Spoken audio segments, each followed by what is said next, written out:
Aquella cabeza clavada sobre una pica parecía un trofeo demasiado macabro para exhibirse en la capilla de Chalon. Pero aún así necesité semanas para atreverme a preguntar al padre Armand por qué la conservaba. El anciano sacerdote permaneció largo tiempo en silencio, mirando por la ventana, hasta que por fin respondió. Yo estuve allí, en la batalla de los campos cataláunicos, luchando junto a Aecio y Teodorico el Godo. Sabía que décadas atrás aquí se había librado una batalla. De vez en cuando los campesinos siguen dejando al descubierto con el arado esqueletos y escudos rotos. ¿Contra quién fue, padre?, le pregunté. ¿Contra quién luchasteis? Se volvió hacia mí y me dejó paralizado con su mirada de anciano. Contra Atila, el rey de los hunos, contestó. Después me contó la historia. Los hunos surgieron de la nada en el siglo V, ansiosos por apoderarse de un imperio romano debilitado por la corrupción interna y por la expansión de otras tribus bárbaras. Fueron los hunos los que expulsaron de aquí a muchos de los bárbaros que les habían precedido. Eran unos aterradores guerreros procedentes de las estepas de Asia, con el cuerpo desfigurado por las cicatrices de heridas rituales y las piernas deformadas por pasarse casi la vida entera a lomos de su caballo. Pero a pesar de su temible aspecto, no se habrían diferenciado mucho de otros invasores de no haber sido por su jefe, Atila, quien se dio a sí mismo el sobrenombre de El Azote de Dios. Dirigidos por Atila y su hermano Bleda, los hunos no se limitaron a invadir Escitia y Persia, las devastaron. Le pedí al padre Armand que me contara algo más acerca del legendario Atila, a quien las historias describen siempre más como un monstruo que como un hombre. Era un hombre, respondió el sacerdote, pero ni su aspecto era como el de los romanos, ni veneraba al dios romano. Esa fue la causa de todo lo que sucedió después. El padre Armand se estremeció entonces, como sobrecogido por la brisa helada que entraba por las ventanas abiertas de la capilla. Entre los bárbaros el trono no se obtenía ni por derecho divino ni por dinastía, sino por ser el más fuerte. Atila lo era entre los hunos, y afianzó su posición cuando blandió una vieja espada oxidada que dijo era la de Marte, el antiguo dios romano de la guerra. Atila tenía la costumbre de hacer girar sus ojos fieramente, como si deseara disfrutar del terror que inspiraba. Tenía carisma sobre los demás, así que muchos eligieron unirse a él. Muchos extranjeros se unieron a su consejo, como escitas, borgoñones y godos. El más importante de estos fue el hijo de una eminente familia romana, que fue enviado como rehén para afianzar la paz entre romanos y hunos. El muchacho se llamaba Flavio Aecio, nombre que no debemos olvidar. Ahora que había avivado sus recuerdos, el padre Agamón parecía deseoso de contar su historia. Me explicó que los hunos, como los otros bárbaros, guerreaban de una manera completamente distinta a como lo hacían los romanos o mi pueblo, los francos. Los hunos atacaban todos juntos, a menudo lanzando flechas al acercarse y retirándose de repente. Las naciones de Europa, acostumbradas a formar en columnas e hileras, e incluso a lanzar retos personales, consideraban que esto era una aberración. No podían entender esa forma de guerrear. Los bárbaros no conquistaban territorios, no intentaban retener ni colonizar las ciudades que atacaban. Se limitaban a destrozarlas y saquearlas, llevándose el botín a su campamento. En esa época había dos imperios romanos, porque el gobierno había decidido que los territorios eran demasiado amplios para poder ser administrados de manera efectiva por una sola ciudad. Atila y los hunos iniciaron una serie de incursiones en el Imperio Romano de Oriente. La ciudad romana de Naissus fue borrada de la faz de la tierra. Los hunos devastaron el lugar de tal manera que cuando los embajadores romanos lo atravesaron para entrevistarse con Atila, tuvieron que acampar al otro lado del río, fuera de la ciudad. Las orillas estaban cubiertas por huesos humanos y en la ciudad el hedor a muerte era tal que impedía entrar en ella. Muchas ciudades europeas sufrirían pronto el mismo destino. Los embajadores que los romanos enviaron a Atila llevaban la intención oculta de asesinarle. De alguna forma, Atila se enteró del intento de acabar con su vida y envió de vuelta al emperador al aterrorizado asesino, que llevaba en un saco atado al cuello el oro que había cobrado por su intento. Después de aquello, A los hunos no les resultó difícil convencer al Imperio Romano de Oriente de que empezara a pagarles tributo y evitar así la invasión. Ya entonces, los romanos tenían una considerable experiencia en sus tratos con los bárbaros. Podían civilizar en cierta medida a los invasores, ofreciéndoles como tributo territorios situados en los límites de su imperio que no les servían de gran cosa. Antes de la llegada de Atila, esa táctica funcionó con los hunos, que se habían asentado en el valle del Danubio. Todo esto cambió cuando Atila tomó el mando. Era más agresivo e imprevisible que los anteriores reyes hunos, y exigió el aumento de los tributos. Cuando los romanos se negaron, marchó sobre el Imperio Romano de Oriente. Se dirigió hacia la magnífica ciudad de Constantinopla, cuyas dobles murallas jamás habían sido expugnadas. Atila no se limitó a ataques aislados. Ahora los hunos avanzaban lentamente, destruyendo todo lo que encontraban a su paso. Los romanos tendrían que volver a pagar su tributo o serían destruidos. ¿Quién era este hombre para amenazar al emperador romano?, pregunté. Los títulos como el de emperador nada significaban para los hunos. Atila no había sido nombrado gobernante, solo era el más fuerte de los hunos. Las comodidades de su cargo no significaban nada para él. Mientras sus jefes y consejeros comían en vajilla de plata, su copa y su plato estaban tallados toscamente en madera. Sus guardias escitas lucían joyas en la empuñadura de su espada y se sujetaban la capa con broches de oro. Pero Atila no mostraba tales amaneramientos. Solo le interesaba la conquista. Se decía que intentaba construir un imperio que rivalizase con el de Alejandro Magno. Todos los bárbaros ansiaban poseer Roma, como si eso les otorgara la inmediata legitimidad de un imperio mundial. Sin embargo, a diferencia de otros bárbaros, Atila tuvo realmente la oportunidad de conseguirlo. El emperador del Imperio Romano de Occidente tenía una hermana llamada Honoria, que tras muchos años de confinamiento en sus habitaciones, tuvo la absurda idea de mandarle una carta a Atila en la que le pedía que se casase con ella. Hay que suponer que Honoria no sabía dónde se estaba metiendo. Aunque Atila poseía numerosas esposas, se dio cuenta de inmediato de la ventaja que esa unión podía ofrecerle. Cambió repentinamente de planes. Ya no invadiría Constantinopla en el Imperio Romano de Oriente, sino Roma en el Imperio Romano de Occidente. Y de hecho exigió como dote la mitad de aquel imperio.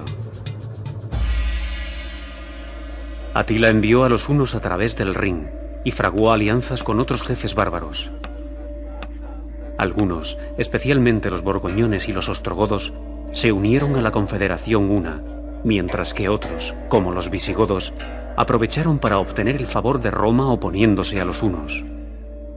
Cuando Atila entró en la Galia, lo que actualmente llamamos Francia, se limitó a afirmar que reclamaba con la fuerza lo que era suyo por derecho propio, por su matrimonio con Honoria. El anciano sacerdote bajó la cabeza mientras relataba lo que sucedió después, y puedo asegurar que el peso de los recuerdos le causaba un gran dolor. Atila no se detendría ante nada hasta conseguir a su prometida, Honoria, y lograr su objetivo, dominar el Imperio Romano. La devastación de la Galia no tuvo precedentes. Los hunos torturaban a la gente, despedazando su cuerpo con caballos salvajes o aplastando sus huesos bajo el peso de las ruedas de los carros. Abandonaban los miembros insepultos en los caminos públicos como alimento para los perros. Todo el camino desde la Galia hasta el Danubio, de donde procedían los hunos, estaba adornado con cabezas clavadas en estacas. Sitiaron Orleans, ya que Atila había aprendido bastante sobre el arte del sitio desde que se había enfrentado a las murallas de Constantinopla. Pero mientras los hunos realizaban su funesta tarea, una gran nube de polvo apareció en el horizonte. Había llegado Aecio con el ejército romano. En ese momento, dijo el padre Armón, es cuando entro yo en la historia. La batalla entre hunos y romanos tuvo lugar a finales de junio del año 451. Aecio, un general famoso y brillante, que de niño había sido rehén de Atila, dirigía a los romanos. Aecio conocía a Atila y las costumbres de los hunos. Desde que regresó al Imperio Romano de Occidente, fue quien más se esforzó por mantener Roma en pie durante el periodo de las invasiones bárbaras. Su ejército no era lo bastante numeroso para enfrentarse solo a Atila, por lo que Aecio convenció a las tribus de los alanos y visigodos para que se aliaran con él. Aunque estos poco fiables aliados compartían con los romanos el odio a los hunos, seguía siendo un gran logro por parte de Aecio el haberlos unido en una relación militar efectiva. Los hunos estaban ansiosos por luchar. Los chamanes de Atila examinaron las entrañas de reses y el color de los huesos de las ovejas, y profetizaron la derrota de los hunos en los campos cataláunicos. De todas formas, también profetizaron la muerte del jefe del bando contrario. A Atila el intercambio debió parecerle justo, y plantó batalla a Aecio y a los godos. Antes del derramamiento de sangre, Atila se presentó ante sus tropas reunidas, sosteniendo en su puño la espada de Marte. Así les habló: «Es un derecho natural alimentar el alma con venganza. Yo lanzaré la primera lanza al enemigo. Si alguno se queda quieto mientras Atila lucha, es hombre muerto». La batalla fue una catástrofe, una de las más grandes y sangrientas que el mundo ha contemplado. La tranquila corriente del río se transformó en torrente por la cantidad de sangre. Compadezco a aquellos que se vieron obligados a apagar su sed en él. Cadavera vero innúmera, dijeron después los romanos. Los cadáveres eran realmente innumerables. Murieron quizás 300.000 hombres en los campos cataláunicos. Se dice que los fantasmas de los muertos siguieron luchando durante varios días. Estuve a unos centímetros del feroz rey Huno, mientras recorría majestuoso el campo de batalla, intentando determinar cuántos de sus jefes y aliados seguían vivos. Cuando me encontró, me acurruqué debajo del escudo y me puse en paz con Dios. Pero Atila no me decapitó. Vio que era un hombre santo y me mandó unirme a su séquito de consejeros extranjeros. «Por eso sabéis tanto de los hunos», dije. El sacerdote asintió. A pesar de la matanza, el resultado de la legendaria batalla fue poco claro. Atila había perdido gran parte de su caballería, pero el ejército romano quedó totalmente destruido. Durante un tiempo, nadie supo si el rey Huno continuaría tras la mano de Honoria. «¿Y la profecía?», pregunté. ¿Murió Aecio en el campo de batalla? No. El que murió, cumpliéndose así la profecía, fue Teodorico el Godo, no Aecio. Este sabía que si destruía por completo a los hunos, entonces los visigodos no tendrían necesidad de una alianza con Roma, por lo que Roma tendría que enfrentarse a otra amenaza bárbara. Y de esta manera, Aecio se retiró de la vida militar. Esperaba que el resultado de los campos cataláunicos detendría a los hunos y a los godos. Esperaba también haber hecho lo suficiente para salvar su imperio. Pero no fue así. En cuanto a Atila, Honoria le esperaba con los brazos abiertos en Roma. Solo un año después, parcialmente recuperado de sus pérdidas, Atila puso sus ojos en Italia. Los hunos atravesaron los Alpes, bajaron a la península itálica e iniciaron otra gran invasión que aterrorizó a los habitantes del Imperio Romano de Occidente. Atila quería tomar Roma y coronarse a sí mismo como emperador. Te recuerdo que no era ya la Roma de César, sino una Roma decadente, golpeada por los terremotos y las guerras con los bárbaros. Y esta vez no había ningún general aecio capaz de rechazar a los feroces hunos. La ciudad de Aquilea, en la punta del Adriático, fue borrada de la faz de la tierra. Los fugitivos de esa pobre ciudad se refugiaron en las islas, pantanos y lagunas de la parte norte del Adriático, donde fundaron un estado que más tarde se convertiría en la República de Venecia. ¿Y qué pasó con el Papa?, pregunté. Nadie sabe lo que le dijo San León al rey Huno, pero ese mismo día Atila dio media vuelta con su ejército y regresó a las tierras hunas del Danubio. El rey de los hunos murió poco después. Al no haber tomado Roma, no pudo tener a Honoria, pero se trajo a otra esposa para su harén.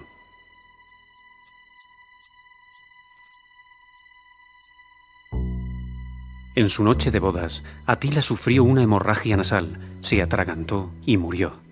Para un hombre que siempre se jactó de que, donde pisa mi caballo, jamás vuelve a crecer la hierba, fue una muerte curiosa y poco ejemplar.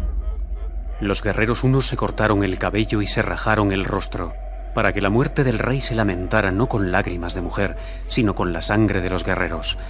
El terrible reinado de las conquistas de Atila solo duró 8 años, aunque se hicieron largos. El padre Armón guardó silencio durante un buen rato. Echó una mirada a la cabeza clavada en la estaca. Un trofeo huno, dijo. Creo que era un visigodo. Murió en la batalla de los campos cataláunicos. La guardo aquí para poder verla todos los días y recordar. ¿Recordar qué, padre?, le pregunté. El olor de un pueblo ardiendo, los gritos de la carnicería, la forma en que los aldeanos huían de los jinetes hunos, la manera en que los alcanzábamos, lo que se siente al conquistar al lado de Atila y los hunos. Se inclinó y quedó tan cerca de mí que pude sentir su respiración. A veces lo echo de menos. Basta. Me llevas molestando un trecho, forastero. Si aceptas desistir de esta tenaz persecución y dejarme luego a solas con mis recuerdos, responderé a tus implacables preguntas. Te contaré por qué un hombre muerto cabalga por las calles de Valencia. ¿Ves aquel castillo sobre la colina? Es el hogar de Rodrigo Díaz, a quien moros y cristianos llaman el Cid. Viene de la palabra árabe Sidi, que significa señor. Es el mejor hombre que haya existido jamás. El Cid era un caballero y vasallo leal de uno de los antiguos reyes de España. Cuando el anciano rey murió, el reino se dividió entre los hijos que lo sobrevivieron, Sancho y Alfonso. El rey Sancho se quedó con Castilla, una tierra árida y azotada por el viento, que debe su nombre a los numerosos castillos fronterizos. El Cid continuó sirviendo a Castilla y a su nuevo rey como era su deber. El astuto rey Alfonso gobernaba León, pero conspiraba abiertamente para convertirse en rey de toda la España cristiana. Pronto se inició una guerra entre Castilla y León. La lucha tuvo su punto culminante en la batalla de Golpejera, donde el Cid intentó capturar al malvado Alfonso.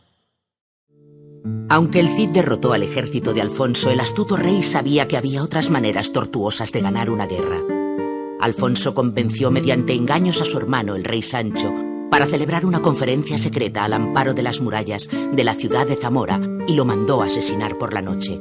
Con la muerte de su hermano, Alfonso se convirtió en rey de Castilla y León y por ende el rey más poderoso de la España cristiana. El Cid no podía confiar en el rey Alfonso, pero había jurado servir a su rey y ese hombre era ahora Alfonso. Obligó al rey Alfonso a prestar juramento sobre las Sagradas Escrituras, exculpándose de la muerte de Sancho. Nervioso, Alfonso lo declaró así ante su ejército y su corte. Con esto, el Cid le ayudó a consolidar su derecho al trono ante el pueblo, porque éste confiaba en el Cid. Pero el rey Alfonso no supo apreciar el gesto del Cid. En vez de ello, comenzó a sentir rencor contra el hombre que era el mejor de sus caballeros, por haber dudado de él. Alfonso también sentía envidia y recelo por la popularidad del Cid entre los soldados y la gente del pueblo. Una y otra vez envió al Cid a batallas peligrosas de las que siempre regresaba victorioso.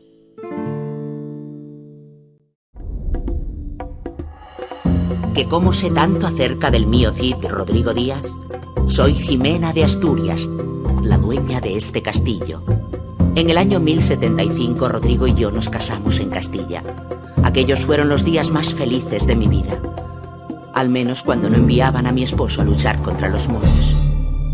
En Oriente, en Tierra Santa, solo hablan de una expansión musulmana, la de los turcos selyúcidas. Pero aquí, en España, nos referimos a otra, la de los moros. Habían gobernado el sur de España durante tanto tiempo que a menudo cristianos y musulmanes vivían como vecinos sin animosidad. Así sucedía en la ciudad de Toledo, que se encontraba en tierra mora, pero que estaba habitada también por cristianos. Un asesinato político había sumido a la ciudad de Toledo en una guerra civil. Viendo una posibilidad de expandir su imperio, el rey Alfonso atacó Toledo con la excusa de restaurar el orden. Dio al Cid el mando del ejército, aunque una vez más cabe preguntarse si lo que deseaba no sería ponerle en peligro.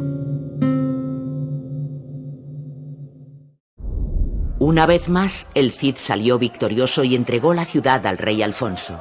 Moros y cristianos juntos gritaban su nombre desde las murallas de la ciudad, llamándole el Cid campeador, es decir, mi señor el conquistador. Tras casi 400 años de dominio moro, la ciudad de Toledo tenía por fin un rey cristiano. Pero Alfonso aún no estaba satisfecho. Acusó al Cid de buscar la gloria personal a expensas de la corona. Cuando oía a los campesinos gritar el nombre del Cid en lugar del suyo, se enfadaba aún más. Supe entonces que nuestra pacífica existencia en Castilla estaba a punto de terminar.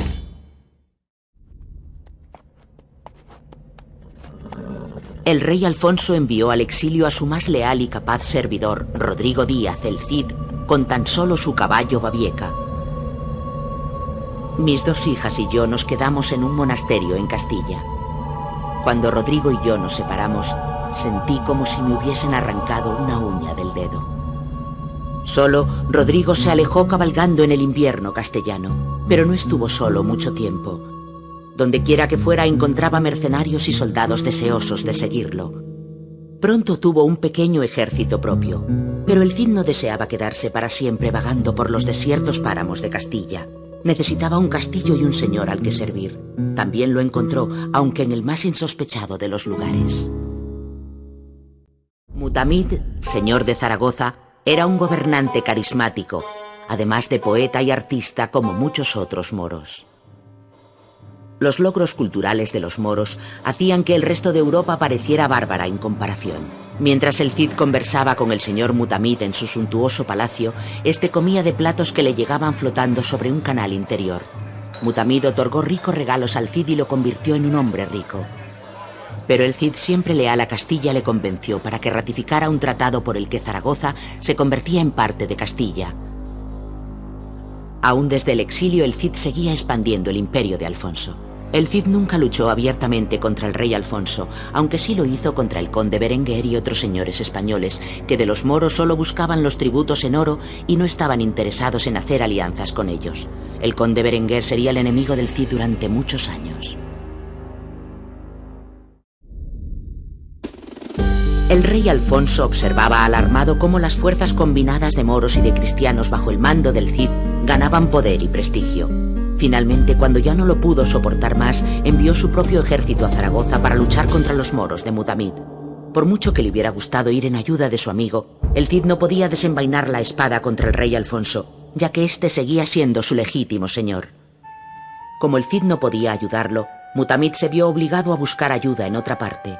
Contactó con los bereberes que vivían más allá del mar de Gibraltar, pero recibió más de lo que había pedido. Estos religiosos fanáticos de rostro cubierto libraban una guerra santa continua sobre las estériles dunas del Sáhara. Su líder, el fanático Yusuf, que nunca mostraba su rostro, se preparó inmediatamente para cruzar el mar hasta España con miles de hombres y camellos. El ejército del rey Alfonso sucumbiría sin duda ante esta nueva oleada de invasores. Alfonso solo hubiera necesitado mencionar que España estaba en peligro y el Cid hubiera respondido. Cuando acudió finalmente en ayuda de su rey, aplastó a los bereberes y obligó a su líder Yusuf a escapar a África. El Cid se inclinó ante Alfonso, listo para regresar a su legítima posición como campeón del rey. Pero Alfonso, enfadado por la tardanza del Cid en acudir a su ayuda, lo mandó de nuevo al exilio. Esta vez se llevó consigo a su mujer y a sus hijas. Ya me había consumido demasiados años en las mazmorras de Castilla.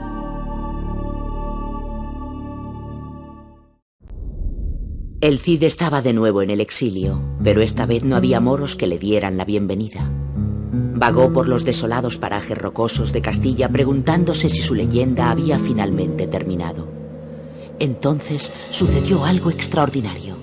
Muchos mercenarios y soldados que conocían la leyenda del Cid estaban deseosos de seguirle, incluso aunque no tuviese castillo. Conforme el Cid avanzaba hacia el sur, más hombres se fueron uniendo a su ejército, tanto cristianos como musulmanes. Con el tiempo, el Cid había creado un ejército lo bastante grande como para conseguir su propio feudo. El rey Alfonso había puesto el ojo en la bella Valencia, la joya de la Costa Mora. pero el Cid estaba más cerca y podía llegar antes. Si conquistaba Valencia, no solo estaría protegido contra las maquinaciones de Alfonso, sino que además contaría con un baluarte contra la segunda e inevitable invasión de Yusuf y los bereberes. Todo se habría desarrollado de una manera sencilla si no fuera porque nuestro antiguo enemigo, el conde Berenguer de Barcelona, eligió aquel momento para atacar al Cid. Qué abundantes les parecían los naranjales y olivares a los conquistadores que habían venido de la yerma Castilla. Valencia era un paraíso tropical lleno de palmeras, con un mercado de seda y abundantes peces y aves acuáticas.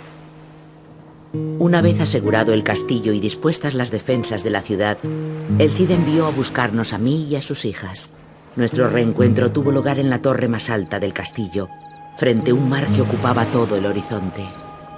Convertimos Valencia en nuestro propio reino, reuniendo 8.000 soldados cristianos y 20.000 moros.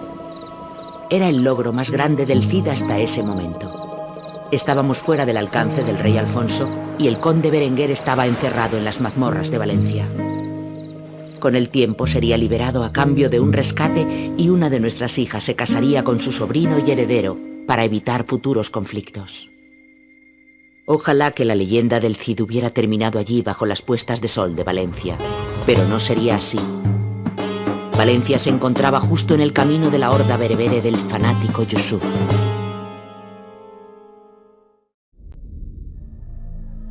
Estábamos atrapados y solos en nuestro reino de Valencia. El Cid mandó inmediatamente mensajeros a los posibles aliados, pero encontró muy pocos. El reino cristiano de Aragón estaba demasiado lejos y el rey Alfonso de Castilla no parecía tener prisa en acudir en defensa del Cid. Ni siquiera podía contar con Mutamid el Moro, su antiguo aliado. Yusuf lo había exiliado al desierto del Sáhara, donde pasó el resto de sus tristes días escribiendo poemas. Durante 10 días y 10 noches los bereberes cabalgaron alrededor de la ciudad, gritando y golpeando los escudos de piel de hipopótamo con sus armas.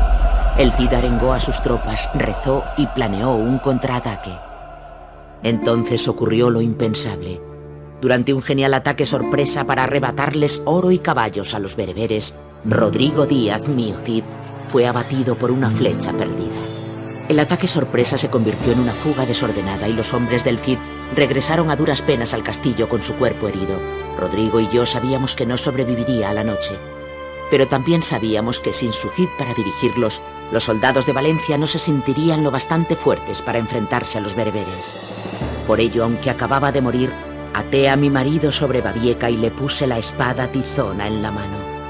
Babieca era bien visible, en lo alto la ciudad de Valencia. Mi única esperanza era que los hombres no se dieran cuenta del engaño, que no se enteraran de que el Cid estaba ya muerto. Fue el crepúsculo de la España mora. El ejército berebere fue derrotado y Valencia resistió el cerco. El rey Alfonso no nos permitió enterrar al Cid hasta que pudiera asistir personalmente al funeral. Cuando llegó no quiso que lo enterráramos. En su lugar, el cuerpo del Cid fue embalsamado y colocado cerca del altar de la iglesia, sentado en un taburete de marfil que había arrebatado a los moros, cubierto de lujosa seda y sujetando en la mano izquierda su espada tizona. ¿Y quién quedó gobernando Valencia? ¿El rey Alfonso o el conde Berenguer de Barcelona? No, Valencia es mía. Soy yo, Jimena Díaz, quien reclama el trono del reino de mi marido fallecido. Y si los bereberes regresan a Valencia, es a mí a quien encontrarán al mando de los soldados de Rodrigo Díaz, el Cid campeador. Según el relato de Cuauhtémoc, guerrero águila de Tenochtitlán, apareció un presagio sobre el bosque, en forma de mazorca de maíz que resplandecía como el amanecer. Parecía sangrar fuego, gota a gota, como si fuera una herida en el cielo. Soy un guerrero, no un sacerdote, y no sabía cómo interpretar este signo. ¿Se habían enojado los dioses? Consulté con los adivinos y magos para ver si se acercaba otra gran guerra, pero solo me respondieron vaguedades. Los dioses quieren más sacrificios, dijeron. Era siempre la misma respuesta. Los sacrificios nos han llevado a conquistar gran parte de nuestro imperio de junglas y volcanes. Siempre estamos guerreando, derrotando a un número cada vez mayor de enemigos para poder ofrecer sacrificios a nuestros dioses. Los magos afirman que debemos hacer un sacrificio diario para que el sol siga saliendo. Los equipos de mensajeros tardaron 2 días en recorrer más de 300 kilómetros para llevar mi mensaje hasta nuestra ciudad de Tenochtitlán. 2 días después, mi tío Moctezuma, emperador de los aztecas, envió su respuesta. Sus sacerdotes habían predicho el inminente regreso de su largo exilio del poderoso Quetzalcóatl, la serpiente emplumada, dios de la sabiduría y el viento. ¿De qué otra forma se podría explicar el presagio? Moctezuma ordenaba a mis guerreros que se esforzaran para consolidar el control de la jungla que separaba nuestro territorio del de los enemigos. Debemos lograr el control de los 4 santuarios consagrados a Quetzalcóatl, la serpiente emplumada. Como el imperio azteca es poderoso y se expande constantemente, nos hemos creado muchos enemigos. Debemos defender estos santuarios de nuestros enemigos para prepararnos para el regreso de Quetzalcóatl. Cuando mis soldados tomaron los santuarios y derrotaron a los Xochimilcos y Tlatilucos, regresamos a Tenochtitlán cargados de regalos para el emperador Moctezuma. Jade, plumas y prisioneros, por supuesto. Después de haber pasado tantos días en la jungla, el reflejo de nuestra inmensa ciudad en el lago nos parecía algo asombroso. El emperador Moctezuma vivía en las habitaciones más suntuosas del palacio, con sus esposas y concubinas. Mientras hablábamos, bebía chocolate espumoso de una copa de oro. Los músicos tocaban tambores y flautas, a cuyo son bailaban mujeres enmascaradas. Cuando hace muchos años mi tío Moctezuma subió por primera vez a la Gran Pirámide para convertirse en emperador, hubo una gran celebración. Pero ahora, algunos cuestionan su poder. A veces tarda demasiado en tomar decisiones y casi nunca dirige a sus guerreros en el combate. Los sacerdotes de Moctezuma nos informaron de que Quetzalcóatl, la serpiente emplumada, regresaría pronto a Tenochtitlán para reclamar el trono. Como había ayudado a preparar su llegada, me dieron una macana de obsidiana nueva y me ascendieron al rango de guerrero jaguar. Aquella noche hubo más fiestas y danzas. El aire olía a perfume. Pero mientras bajaba las escalinatas del palacio del emperador, vi que el presagio seguía sobre el lago, lanzando chispas en el cielo de la medianoche. Así habló Cuauhtémoc, guerrero jaguar de Tenochtitlán. Según el relato de Cuauhtémoc, guerrero jaguar de Tenochtitlán, los dioses debían seguir intranquilos, pues ese mismo año apareció otro presagio. El templo del demonio Huitzilopochtli se vio envuelto en llamas a pesar de ser de piedra. Y ardió aún con mayor violencia cuando la gente llegó corriendo con agua para apagar el fuego. Le pregunté a nuestro emperador Moctezuma qué debíamos hacer para apaciguar a los dioses. Los altivos sacerdotes dieron la respuesta habitual. El imperio azteca necesitaba más prisioneros. El dios Sol, el dios de la lluvia e incluso la serpiente emplumada, Quetzalcóatl, eran divinidades encolerizadas y exigían sacrificios. Nuestra ciudad-estado de Tenochtitlán está aliada con otras 2, formando la Triple Alianza.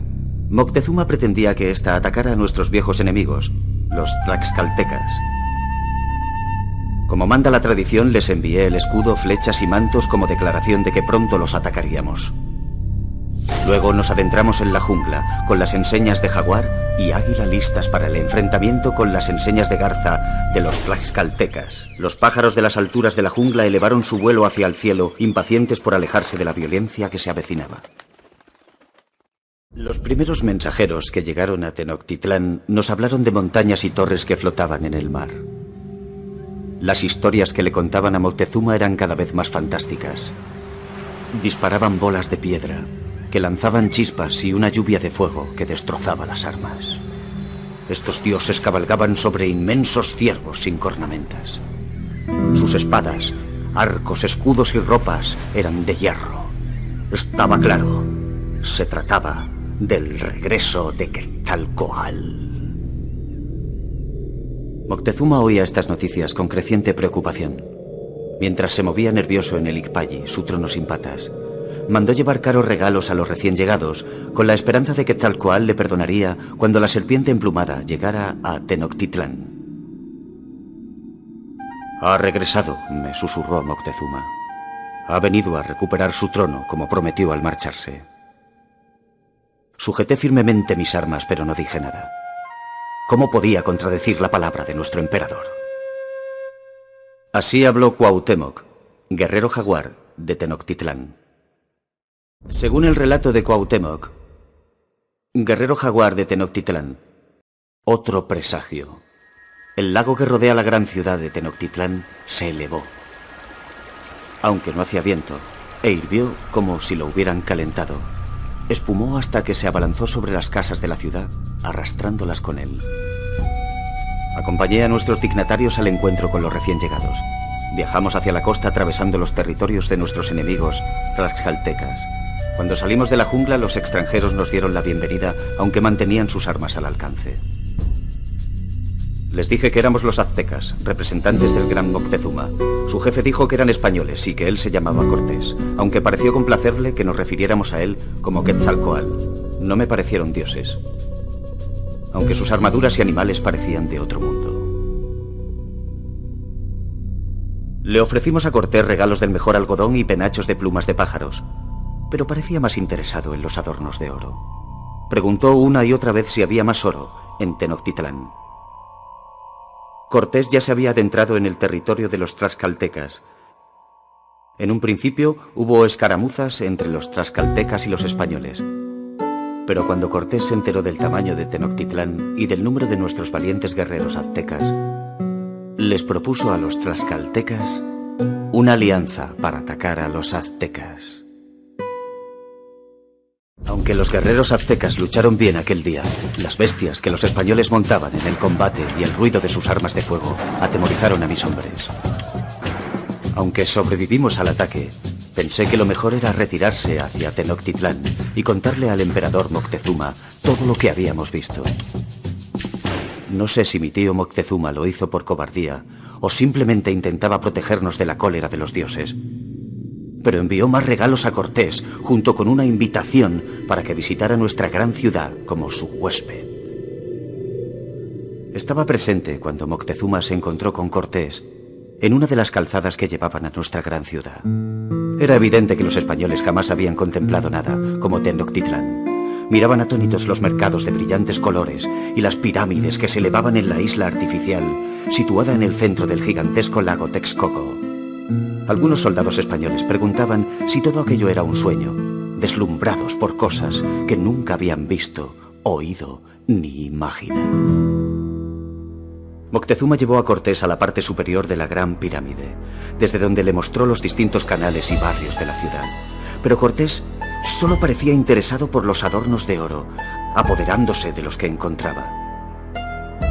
Ya estaba convencido de que aquel hombre no era Quetzalcóatl. ¿Qué necesidad tenía un dios de oro?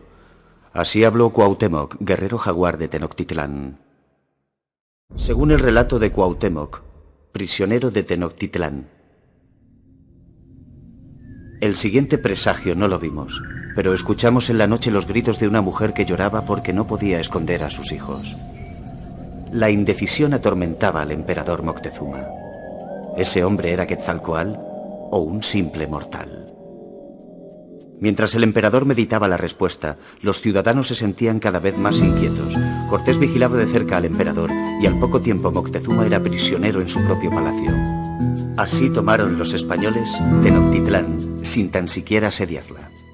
Los españoles recogían todo el oro que encontraban, pero no les interesaban nuestro arte ni los adornos.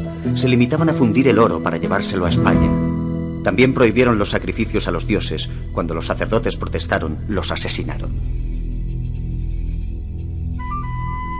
Los ciudadanos y guerreros de Tenochtitlán estaban enfurecidos. Aunque nuestro emperador no lo supiera, nosotros sí sabíamos que esos hombres no eran dioses. Estallaron disturbios en los mercados y en el palacio. Cuando el propio Moctezuma apareció en la terraza para pedir a los aztecas que mantuvieran la paz, el pueblo le lanzó piedras. Había llegado el momento de expulsar de Tenochtitlán a esos falsos dioses. Los españoles lo llamaron la Noche Triste. Al principio se hicieron fuertes en nuestras casas y palacios, pero nosotros les asediamos constantemente, con piedras hondas y flechas. Hicimos retroceder por las calles de Tenochtitlán a los españoles y a los tlaxcaltecas que se retiraron cruzando los 3 puentes o saltando por encima de las murallas al lago Texcoco. Murieron miles de ellos. Los que no murieron por las macanas o las jabalinas se ahogaron por el peso del tesoro que no quisieron abandonar. Tenochtitlán estaba en ruinas, pero la ciudad volvía a ser nuestra. Muchos valientes guerreros aztecas murieron también aquella noche, incluido el noble Moctezuma. Los españoles dijeron que su propio pueblo lo había matado arrojándole piedras. Por eso fue también una noche triste para nosotros. Así habló Cuauhtémoc, defensor de Tenochtitlán. Según el relato de Cuauhtémoc, emperador de Tenochtitlán, la muerte de Moctezuma solo sirvió para acrecentar aún más la ira de mi pueblo. Decidí dirigir personalmente el ataque contra los españoles. Así debe ser, Cuauhtémoc, me dijeron los sacerdotes, porque tú eres ahora nuestro emperador. Me senté en el trono Icpalli y me colocaron el tocado del emperador. Nunca resulta cómodo llevar una corona. Cortés no se había alejado mucho de Tenochtitlán, porque los españoles iban lastrados con el peso del oro que nos habían robado. Mientras huían por las orillas del lago, mis guerreros los perseguían con canoas. Envié más guerreros por tierra, porque me pareció obvio que Cortés intentaba reunirse con sus aliados, los tlaxcaltecas. Finalmente los alcanzamos en la ribera norte del lago Texcoco. Espero que los supervivientes españoles de la orilla del lago pudieran ver cómo sus compañeros capturados eran arrastrados por las escalinatas de la Gran Pirámide. Tal vez así entenderían la razón de que temiéramos la cólera de la serpiente emplumada, Quetzalcóatl. Quizás así conocieran el miedo. Había mucho que hacer tras la batalla. Nuestra ciudad había sufrido mucho con la ocupación española y la lucha en las calles. Los sacerdotes comenzaron a reparar los templos porque los españoles habían derribado los ídolos que habíamos colocado en ellos. Cuando comenzamos la celebración en agradecimiento a los dioses, una gran plaga asoló Tenochtitlán. Muchos de los nuestros quedaron incapacitados y yacían indefensos en su cama. Otros muchos murieron. No sabíamos si los dioses seguían descontentos con nosotros o si era un arma de los españoles. A pesar de todo, si Cortés regresaba encontraría una ciudad muy debilitada. No podía dejar que esto ocurriera. Así habló Cuauhtémoc, emperador de Tenochtitlán. Según el relato de Cuauhtémoc, emperador de Tenochtitlán, pronto regresaron los españoles. Había tenido la esperanza de que Cortés se hubiera ido por donde había venido, pero se detuvo para reagruparse en Tlaxcala. Imagino que no podía soportar la idea de regresar a España mientras siguiéramos teniendo tesoros de oro escondidos. Los españoles, que persistían en sus sueños de oro y gloria, se prepararon para atacar Tenochtitlán otra vez. En Tlaxcala, Cortés construyó barcos de guerra en tierra firme. Luego los desmontó y atravesó la jungla para reconstruirlos en el lago Texcoco. Sabía que mis guerreros aztecas podían defender los puentes que conducían a Tenochtitlán, pero también que éramos vulnerables desde el agua. Reuní a los guerreros para una última batalla. Los sacerdotes trataron de alentar a los aztecas para que defendieran a sus antiguos dioses y su gloriosa ciudad. Mientras yo ascendía las escalinatas del gran templo y hacía sonar la concha de guerra, los sacerdotes hicieron señales de humo para anunciar que los aztecas se habían aprestado para la guerra. Pronto estaría sitiada Tenochtitlán, pero los valientes aztecas moriríamos antes de verla sometida. No hace mucho, unas 500.000 personas consideraban Tenochtitlán como su hogar. Es difícil imaginar que estas ruinas humeantes fueran alguna vez una enorme ciudad. Pero la reconstruiremos. Creamos esta isla sobre la que se levantaban la ciudad y nuestros templos, y volveremos a hacerlo. El imperio azteca ha soportado su reto más difícil, pero en el futuro pueden venir más españoles. No estoy seguro de que haya un lugar para nosotros en este nuevo mundo. Podría pedirles a los dioses que me dejaran entrever el futuro, pero sin duda pedirían más sacrificios. Y creo que ya hemos tenido suficientes bajas. Mi pueblo compuso un poema para conmemorar esta gran guerra a la que hemos sobrevivido, pero que quizás aún no hayamos ganado. Quedan las lanzas rotas sobre los caminos. Nos hemos arrancado los cabellos de dolor. Las casas ya no tienen techo y sus muros están teñidos de sangre.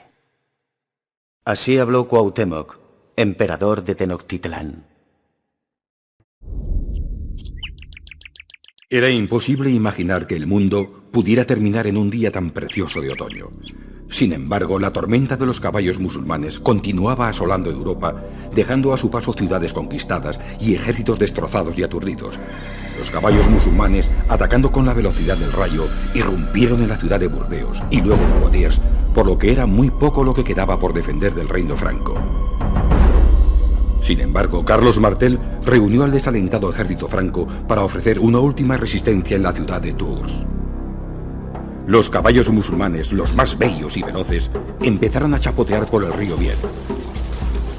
Los caballeros y espadachines de Martel, que caminaban penosamente bajo el peso de las mallas de hierro, se esforzaban por interponerse entre los musulmanes y la ciudad de Tours. Las aves de carroña, anticipando la carnicería, trazaban círculos en el aire. El resto de Europa observaba con inquietud, pues era el punto culminante de la invasión musulmana y la última defensa de la Europa cristiana. El alma del ejército franco eran sus caballeros, pero Carlos Martel sabía que bajo el peso de sus armas y armaduras, la caballería no podría competir con la rapidez de los jinetes musulmanes. Por tanto, ordenó a sus caballeros que desmontaran y se unieran a las filas de los espadachines francos para formar una apretada barrera de escudos. Los musulmanes siempre habían vencido gracias a sus ataques rápidos y no estaban equipados para hacer frente a la estrategia defensiva de los francos. Las flechas de los arqueros musulmanes rebotaban inofensivas en el pesado escudo de los francos y la caballería ligera musulmana no pudo romper la cadena humana. Maltrechos y heridos, los musulmanes rompieron filas y huyeron, cruzaron los Pirineos para encontrar protección en España. Desde el reino franco de Carlos Martel, surgió con el tiempo el Sacro Imperio Romano Germánico, lo que le convierte en el padre fundador de Alemania y Francia. La casa comunal parece vacía en la oscuridad, pero la llena el olor a óxido, brea y piel del animal, así como el ronquido de los perros. El hombre que habla, Eric, chasquea los dedos llenos de cicatrices para dar más énfasis mientras el vapor de su aliento se mezcla con el humo de la madera. Llena la cabeza de los hombres con leyendas de exploraciones e invasiones, de un mar que se traga a los barcos y de un país desconocido que está listo para la ocupación vikinga. Les dice a los vikingos que pueden dejar sus heladas tierras y navegar por el interminable mar de los gusanos hacia un nuevo mundo rebosante de cereales silvestres, uvas y altos árboles. Para los vikingos es como si les salvaran del paraíso, sin contar con que esos nórdicos de piel blanca están siempre ansiosos de aventuras. Cuando pide voluntarios, los hombres golpean sus armas en la mesa y gritan su nombre en el aire frío. Eric el Rojo sonríe.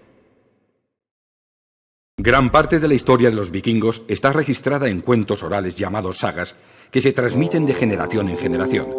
Las más famosas cuentan las aventuras de Eric el Rojo y sus hombres que cruzaron el gran mar en pequeños barcos con la intención de forjar una nueva soberanía vikinga. Finlandia, como llamaron al Nuevo Mundo, no fue fácil para los vikingos. Aunque carecían de las armas de hierro de los escandinavos, los Skraelings nativos eran fieros guerreros que luchaban implacablemente para defender sus tierras de los invasores nórdicos. La inmensidad del Atlántico Norte aisló a los vikingos en Terranova y pasaron muchos años de penalidades intentando establecer su nueva colonia. Los mercenarios y los caballeros normandos miran con reticencia los barcos que se mecen en un oscuro mar cubierto de niebla. ¿Qué clase de hombre es ese tal duque Guillermo que mete tantos caballos en barcos en los que se filtra el agua? Guillermo ignora sus gestos inquisitivos y a través del canal dirige su mirada hacia Inglaterra. Eduardo el Confesor ha muerto y ahora 3 hombres reclaman el trono de Inglaterra.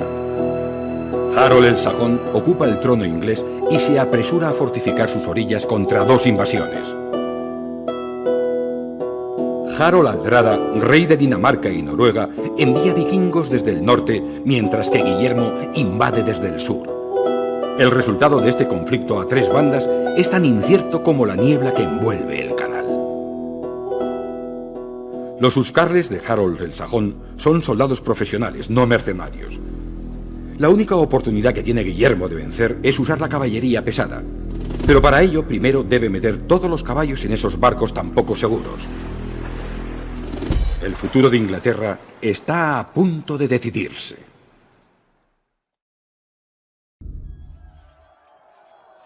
Los huscarles de Harold el Sajón parecían seguros de poder defender su corona cuando detuvieron a los vikingos en una sangrienta lucha en Stamford Bridge. A pesar de sus pérdidas, Harold marchó con sus agotadas tropas hacia el sur para encontrarse con Guillermo el Conquistador cerca de Hastings. Los arqueros y piqueros de Guillermo no igualaban a los veteranos huscarles de Harold el Sajón. Este incluso rompió la carga de los caballeros de Guillermo. El propio Guillermo cayó en la lucha y cuando los rumores de su muerte se extendieron, los normandos comenzaron a huir. Pero Guillermo no estaba muerto e infundió ánimo a sus tropas quitándose el casco para que pudieran ver su cara afeitada y supieran que estaba vivo. Guillermo y sus caballeros acorazados arrollaron a los huscarles, rompiendo la fuerza sajona, y cabalgaron hasta Londres. Guillermo fue coronado rey el día de Navidad. Como su reinado llevó a Inglaterra a una posición de liderazgo mundial sin precedentes, el año 1066 se convirtió en la fecha más famosa de la historia de Inglaterra. Al golpear la tierra agrietada, los cascos de los caballos levantan minaretes de polvo serpenteantes. Miles de turcos selyúcidas atraviesan las tierras estériles de Anatolia para reunirse frente a la ciudad amurallada de Manzikert, recientemente reconquistada por el ejército bizantino. Los bizantinos son los herederos de Roma y con sus catapultas blindadas y sus legiones de disciplinados espadachines pueden hacer pedazos a los arqueros de la caballería ligera turca si son capaces de alcanzarlos. Pero un giro imprevisto de la situación ha mejorado mucho las posibilidades de victoria de los turcos. La traición y el engaño minan por dentro el ejército bizantino. Un día deserta una banda de mercenarios. Otro día, el segundo comandante del ejército dirige una conspiración contra el comandante general. Si los turcos logran que las divididas facciones se enfrenten al ejército bizantino, podrán vencer a un enemigo mejor equipado y entrenado.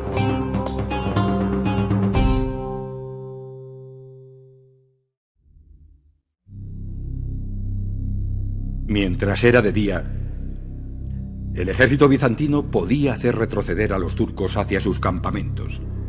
Pero cuando anochecía sobre Anatolia, los turcos hostigaban a la caballería pesada bizantina cuando se retiraba a Manzikert. Cuando ya no pudieron resistir más esta tormenta, los flancos bizantinos huyeron en desbandada y los arqueros turcos a caballo se aprestaron a lanzar un ataque mortal. La batalla de Manzikert no se perdió porque los soldados o jefes lucharan mal, sino porque la traición habitaba entre ellos. El engaño desbarató la cadena de mando del ejército mientras las facciones se disputaban el control del trono en Constantinopla, traicionando al ejército que estaba en el frente. Bizancio, mucho más debilitada, se vio obligada a pedir ayuda al resto de la cristiandad occidental, lo que fue el origen de las cruzadas. El imperio bizantino sobrevivió otros 4 siglos, pero solo como una sombra de su gloria anterior.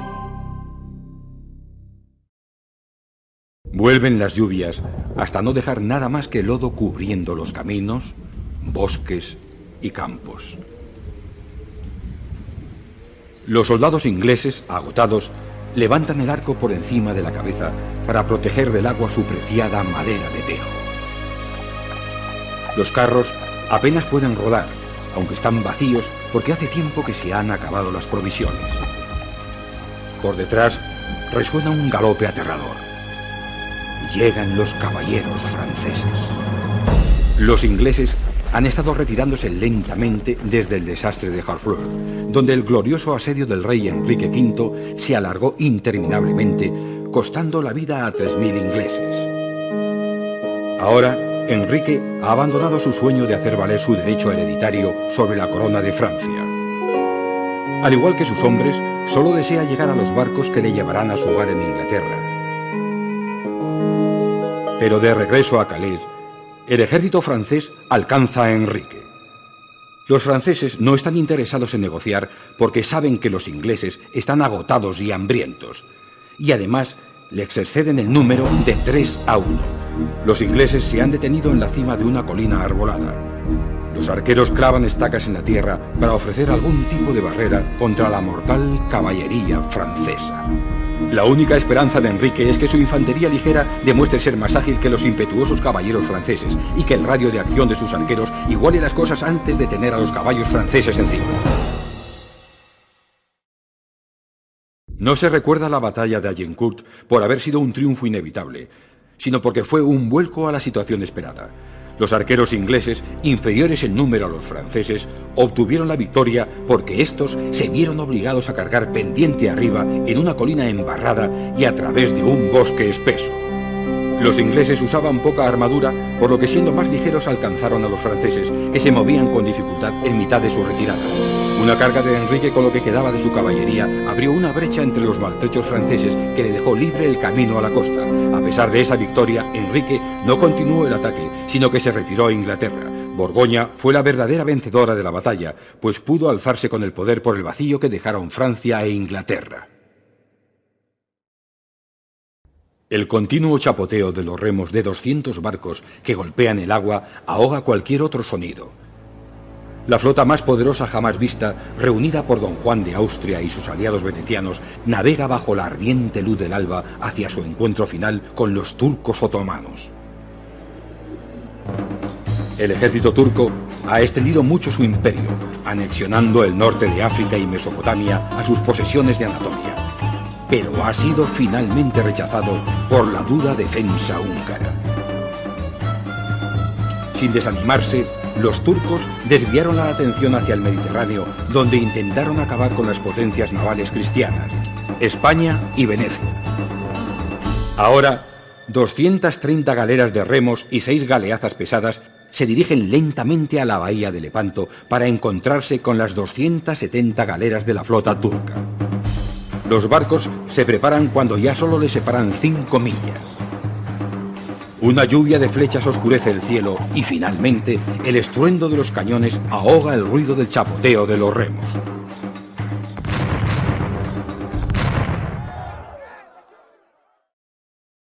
Las pesadas galeazas venecianas rompieron las líneas turcas y arrollaron sus barcos más pequeños. Pero eran muy pocas galeazas para ganar ellas solas la batalla. Los españoles y los venecianos intentaron alcanzar y abordar los barcos turcos para que pudiera ponerse a prueba la superioridad de la experiencia y las armas cristianas. En el transcurso del día, el gigante turco empezó a tambalearse. Decenas de galeras turcas se estrellaron contra las rocas y otras se hundieron en el fondo de la bahía. No llegaron a 50 los barcos turcos que sobrevivieron a la batalla. Lepanto no fue el punto culminante del conflicto entre cristianos y turcos en el Mediterráneo, pero sí un momento decisivo. A los turcos les fue difícil rehacer una flota del mismo tamaño que la anterior, mientras que los cristianos siguieron mejorando la suya con los últimos avances tecnológicos, asegurándose así una decisiva ventaja militar para futuros encuentros en alta mar. Los barcos se deslizan a través de un océano plano como un espejo, teñido de rojo por las algas marinas de primavera. Produciendo una sensación irreal, se elevan en la niebla columnas de rocas cubiertas de pinos. En los barcos los hombres observan silenciosamente a los samuráis que deambulan en cubierta. Desembarcarán cerca de Kioto y su señor, Hideyoshi, dirigirá el cerco de la ciudad de los 10.000 templos. En Kioto, los revolucionarios tienen prisionero al señor Nobunaga, el hombre que quería unificar Japón. Las islas japonesas siguen constituyendo múltiples territorios de shogunes o señores de la guerra que arreglan sus conflictos con duelos rituales. Nobunaga intenta forjar un Japón único y llevar a los samuráis de las provincias hacia una nueva era. Al igual que su señor Nobunaga, Hideyoshi gana sus batallas con descargas de mosquetes, utilizando plenamente las armas de fuego que introdujeron recientemente los navegantes portugueses. Hideyoshi no intenta negociar, pedirá una vez la liberación de Nobunaga y luego asaltará la ciudad.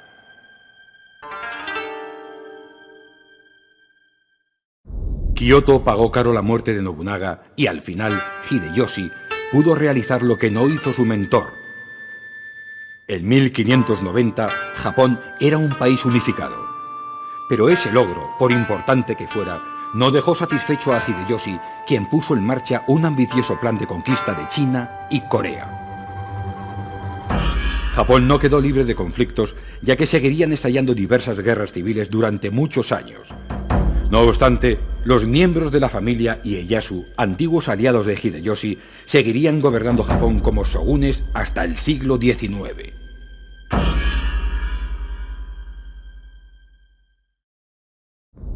La nube creada por la pólvora queda en suspensión sobre la playa de Guijarros, confundiendo a las aves marinas que anidan en los afloramientos rocosos de la bahía de Chinae. En cuanto los vientos del mar oriental despejen esa nube, la flota japonesa regresará disparando los cañones a las murallas marinas y a lo que quede de la flota coreana.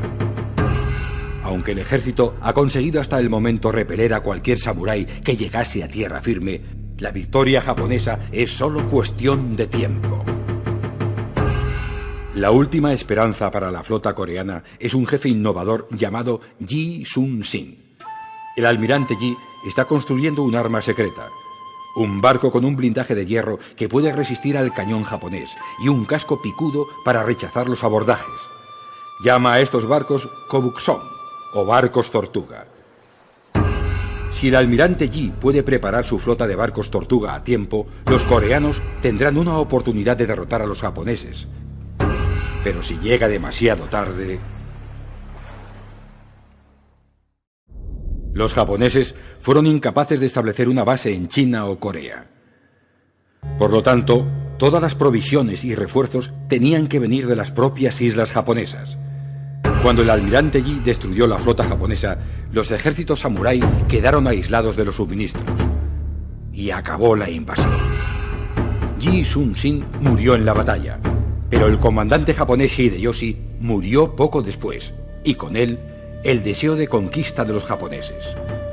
La posibilidad de que en el siglo XVI hubiera un imperio japonés en Asia Oriental desapareció bajo los cañones de los lentos y blindados barcos de guerra coreanos.